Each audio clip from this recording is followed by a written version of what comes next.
everyone, welcome back to my channel. If you're new here, I make videos all about health and wellness, so join the fam and hit that big subscribe button down below. Also, the little notification bell, make sure to click that, and that will let you know every time I post a new video so you don't miss a thing.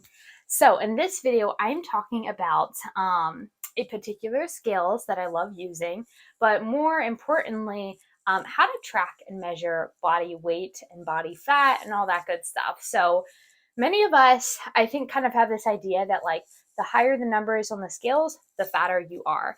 And muscle is actually more dense than fat. I've heard it said that muscle weighs more than fat, and whether that's true or not, the fact of the matter is someone who is muscular is going to look more lean and more dense than someone who has more body fat. So I really personally, and what I recommend to other people is don't pay so much attention to the number on the scale, because there can be a very, someone with a lot of body fat that weighs 140 pounds. And then there can be someone with a lot of lean muscle tissue that's 170 pounds. And if you look at those people side by side, you're going to think that the person that looks fatter weighs more, and the person that looks more lean and fit weighs less. But actually, the opposite is true.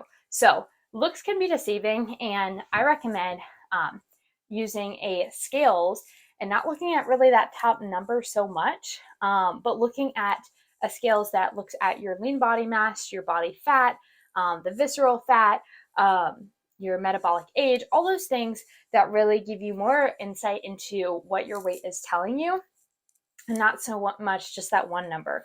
A lot of times when we start working out and gaining muscle, we actually start to gain weight because we're getting more tone, more muscle.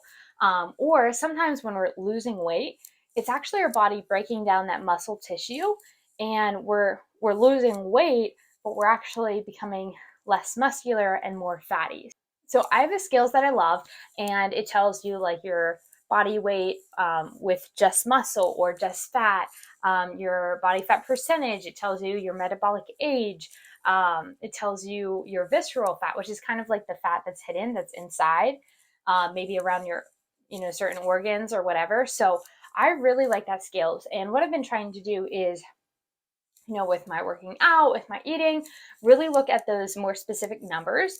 Is my body fat percentage coming down, and is my lean body mass going up? That's really what I'm looking for.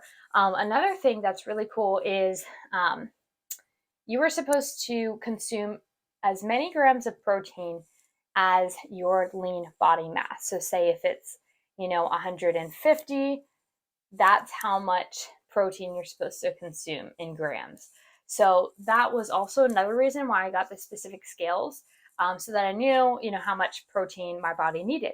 And the more muscular you get, the more you work out, the more you're a bodybuilder or whatever, the more protein you're going to need to sustain that muscle mass. So what happens if you aren't getting enough protein? Your body needs protein for metabolism, for daily life functions. So if you're not consuming enough protein, your body's going to break it down from your muscles to use for fuel. And that's not cool, because if we're not consuming enough protein, our body's going to break down our muscle tissue. And, the whole point of working out is to get more muscle, to get stronger, etc. But we just need to be mindful. Consuming enough protein is really important, and most people don't consume near enough protein. Like the amount of protein I should be consuming for my body weight is like insane. And you really have to protein pace. Dr. Beth Westy talks about this a lot, but you really got to just protein pace throughout the day, like 20 grams for breakfast, snack, lunch, snack, dinner, bedtime snack, in order to get all the protein you need. And it is a challenge, but it really takes planning, knowing, how much protein is in certain foods, what foods are high in protein. But if you plan well, I think you definitely can do it. But in order to build more muscle and sustain the muscle you have, you just have to get a lot of protein.